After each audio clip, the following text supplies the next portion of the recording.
Plusieurs adeptes de Boudou Djamayala ont accueilli avec larmes la dépouille mortelle de leur leader, Zakari Badengila, plus connu sous les noms de Némoa Dantemi, décédé à l'âge de 77 ans le mercredi 18 octobre dernier dans la capitale congolaise des suites d'une maladie.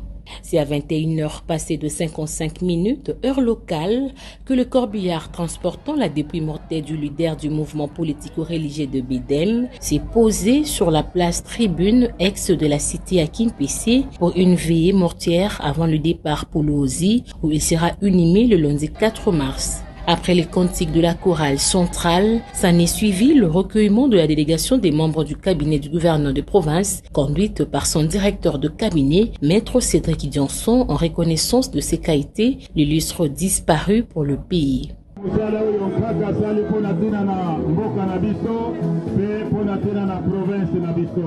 Papa, directeur de cabinet, Yewana, Papa Cédric, Azaliko Gumbama, Azaliko Pesa Honneur, Ayeko représenté Papa Docteur Kibandou Dungini.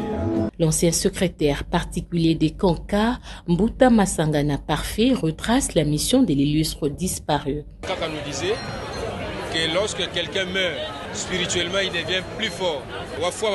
Comme on l'a toujours dit, beaucoup de prophètes, on les a toujours compris en retard. Même Maître Jésus à son époque, il n'était pas mieux compris.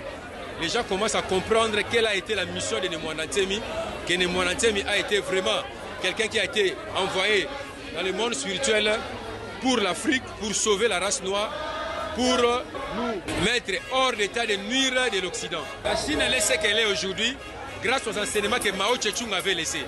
C'est à nous maintenant de capitaliser ce qu'un Kaka nous a laissé comme enseignement, de manière à le vulgariser à la jeunesse, parce que ce sont les enseignements qui font développer le peuple.